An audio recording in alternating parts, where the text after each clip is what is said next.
السلام علیکم الحمدللہ والصلاة والسلام علی رسول اللہ اما بعد وقال النبی صلی اللہ علیہ وسلم۔ معزز سامعین و حضرات، اگر ہم احادیث رسول کا مطالعہ کریں، اللہ کے نبی علیہ الصلاۃ والسلام کے فرامین کو پڑھیں، ہمیں اس بات کا علم ہوگا، اس بات کا پتہ چلے گا کہ صحابہ کرام کس قدر اللہ کے نبی علیہ الصلاۃ والسلام کی اتباع اور اطاعت کیا کرتے تھے، خاص طور پر ابو بکر اور عمر رضی اللہ عنہما، کیونکہ صحیح بخاری کے اندر حدیث موجود ہے۔ اللہ کے نبی علیہ الصلاۃ والسلام ایک مجلس میں بیٹھے ہیں، صحابہ کے درمیان بیٹھے ہیں اور ایک بات بیان کرتے ہیں، اے میرے صحابہ، ایک گائے رکھنے والا، جانور رکھنے والا جب گائے پہ سواری کرتا ہے، بیٹھتا ہے، تو گائے مڑ کے کہتی ہے کہ میں تو سواری کے لیے نہیں ہوں بلکہ کھیتی باڑی کے لیے ہوں۔ تو کہا یہ بات میں نے کہی ہے، اس بات پر ابو بکر بھی ایمان رکھتا ہے، ابو بکر بھی اس بات کو مانتا ہے اور عمر بھی مانتا ہے، یعنی کہ میں گواہی دیتا ہوں، نبی صلی اللہ علیہ وسلم فرماتے ہیں کہ میں گواہی دیتا ہوں کہ ابو بکر بھی اس بات کو مانتے ہیں اور عمر بھی مانتے ہیں۔ پھر اللہ کے نبی علیہ الصلاۃ والسلام نے فرمایا کہ میرے صحابہ، گائے مڑ کے کہے گی کہ میں سواری کے لیے نہیں ہوں بلکہ کھیتی باڑی کے لیے ہوں، اور اس پر میں بھی ایمان رکھتا ہوں، ابو بکر بھی ایمان رکھتا ہے اور عمر بھی ایمان رکھتا ہے۔ میرے محترم بھائی، کس قدر اللہ کے نبی علیہ الصلاۃ والسلام کو اپنے صحابہ پر یقین تھا، اعتماد تھا۔ حالانکہ ابو بکر اور عمر اس مجلس کے اندر موجود نہیں تھے، لیکن نبی صلی اللہ علیہ وسلم نے کیا فرمایا؟ اے میرے صحابہ، ابو بکر بھی اس بات پر ایمان رکھتا ہے اور عمر بھی رکھتا ہے۔ سبحان اللہ، اللہ اکبر۔ اس طرح اللہ کے نبی علیہ الصلاۃ والسلام نے فرمایا، یہ واقعہ بھی صحیح البخاری کے اندر ہی موجود ہے۔ اللہ کے نبی علیہ الصلاۃ والسلام نے فرمایا، ایک بھیڑیا ایک بکری کو اٹھا کر لے کر جائے گا، تو جب چرواہا اس کو چھڑانے کے لیے آئے گا تو بھیڑیا مڑ کے کہے گا،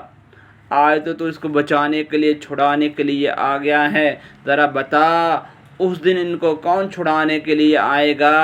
جس دن میں خود ہی ان کا چرواہا ہوں گا۔ تو فرمایا اس بات پر ابو بکر بھی ایمان رکھتا ہے اور عمر بھی ایمان رکھتا ہے۔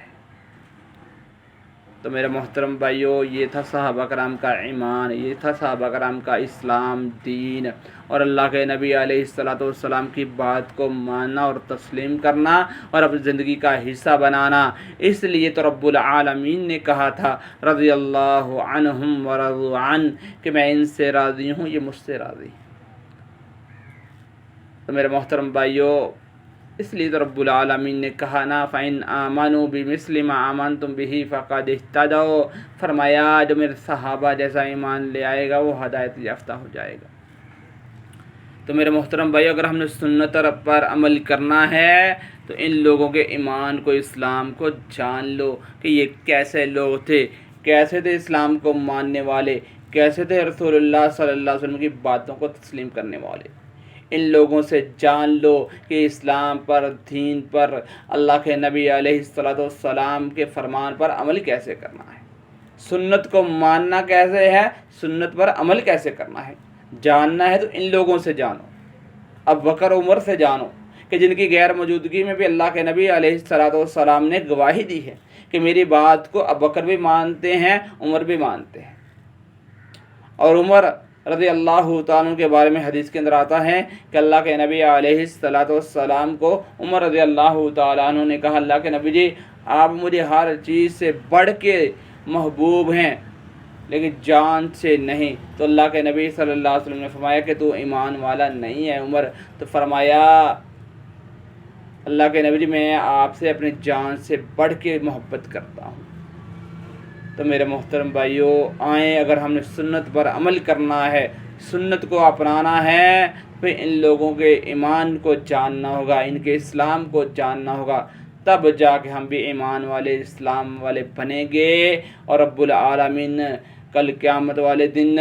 ہمیں صحابہ کے ساتھ اٹھائیں گے اور انہی کے ساتھ جنت میں داخل کریں گے انشاءاللہ العظیم۔ تو آئیں ان کے دین اور اسلام کو سمجھیں، ان کا سنت پر عمل کرنا سمجھیں کہ صحابہ سنت پر عمل کیسے کرتے تھے، کیسے زندگی گزارا کرتے تھے، کیسے رسول اللہ صلی اللہ علیہ وسلم کی اتباع کیا کرتے تھے، تاکہ ہمارا رب بھی ہم سے راضی ہو جائے اور ہمیں جہنم سے بچا لے، جنت میں داخل کر دے۔ اللہ تعالیٰ سے دعا ہے کہ اللہ تعالیٰ حق بات کو سمجھ کر اس پر عمل کرنے کی توفیق عطا فرمائے۔ ما علینا الا البلاغ المبین والحمد للہ رب العالمین۔